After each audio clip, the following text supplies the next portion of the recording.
Hello everyone, welcome to my channel Karnataka kitchen. ನಾನು ಸೌಂದರ್ಯ. ಇವತ್ತಿನ ವಿಡಿಯೋದಲ್ಲಿ ವಾಟರ್ ಮಿಲನ್ ಜ್ಯೂಸ್ನ ಯಾವ ರೀತಿಯಾಗಿ ಮಾಡೋದು ಅಂತ ನೋಡೋಣ. ಸಮ್ಮರ್ ಆಗಿರೋದ್ರಿಂದ ಈ ರೀತಿಯಾಗಿರೋವಂಥ ಹಣ್ಣಿನ ಜ್ಯೂಸ್ಗಳನ್ನ ಮಾಡ್ಕೊಂಡು ಕುಡೀರಿ, ದೇಹಕ್ಕೆ ತಂಪಾಗಿರುತ್ತೆ. ಹಾಗಿದ್ರೆ ಇದನ್ನು ಯಾವ ರೀತಿಯಾಗಿ ಮಾಡೋದು ಅಂತ ನೋಡೋಣ. ನೀವು ಎಷ್ಟು ಗ್ಲಾಸ್ ಮಾಡ್ತೀರಾ ಅಂತ ನೋಡಿಬಿಟ್ಟು ಕಲ್ಲಂಗಡಿನ ತೊಗೊಳ್ಬೇಕಾಗುತ್ತೆ. ಅದರಲ್ಲಿರೋವಂಥ ಸೀಡ್ಸ್ಗಳನ್ನ ತೆಕ್ಕೊಂಡು ಸಣ್ಣದಾಗಿ ಕಟ್ ಮಾಡ್ಕೊಂಡಿದ್ದೀನಿ. ಇದನ್ನು ನಾವು ಒಂದು ಮಿಕ್ಸರ್ ಜಾರ್ಗೆ ಸೇರಿಸ್ಕೊಳ್ಬೇಕು. ಹಾಗೆ ಇದಕ್ಕೆ ಒಂದೆರಡು ಐಸ್ ಕ್ಯೂಬ್ನ ಹಾಕ್ಕೊಳ್ತಾ ಇದ್ದೀನಿ.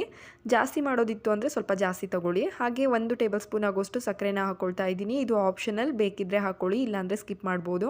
ಹಾಗೆ ಒಂದು ಅರ್ಧ ಹೋಳಷ್ಟು ನಿಂಬೆಹಣ್ಣನ್ನು ಹಾಕ್ಕೊಳ್ತಾ ಇದ್ದೀನಿ. ನಾನಿಲ್ಲಿ 2 ಗ್ಲಾಸಿಗೆ ತೋರಿಸ್ತಾ ಇರೋದು. ಜಾಸ್ತಿ ಮಾಡೋದಿತ್ತು ಅಂತ ಅಂದರೆ ಜಾಸ್ತಿ ಸೇರಿಸ್ಕೊಳ್ಳಿ. ಇದಿಷ್ಟೇ ಇಂಗ್ರೀಡಿಯೆಂಟ್ಸ್. ಇದ್ರ ಜೊತೆಗೆ ಒಂದೇ ಒಂದು ಚಿಟಿಕೆ ಆಗೋಷ್ಟು ಉಪ್ಪನ್ನು ಹಾಕ್ಕೊಂಡು ಇದನ್ನು ರುಬ್ಕೊಳ್ಬೇಕಾಗುತ್ತೆ. ಯಾವುದೇ ಕಾರಣಕ್ಕೂ ನೀರನ್ನು ಸೇರಿಸ್ಕೊಳ್ಬಾರ್ದು. ಹಾಗೆಯೇ ರುಬ್ಕೊಂಡು ಇದನ್ನು ಒಂದು ಸ್ಟ್ರೈನರಲ್ಲಿ ಸ್ಟ್ರೈನ್ ಮಾಡ್ಕೊಳ್ಬೇಕು ಅಷ್ಟೇ.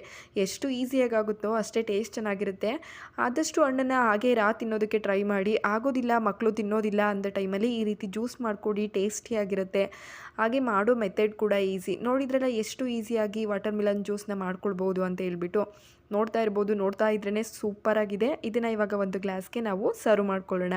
ಹಾಗೆ ನಾನಿಲ್ಲಿ ಗಾರ್ನಿಷಿಂಗೋಸ್ಕರ ಒಂದೇ ಒಂದು ಪುದೀನ ಎಲೆಗಳನ್ನ ಇಟ್ಕೊಂಡಿದ್ದೀನಿ. ಇದು ಕಂಪಲ್ಸರಿ ಅಲ್ಲ, ಸುಮ್ಮನೆ ಇಟ್ಟಿರೋ ಅಂಥದ್ದು, ಬೇಕಿದ್ದರೆ ಹಾಕ್ಕೊಳ್ಳಿ.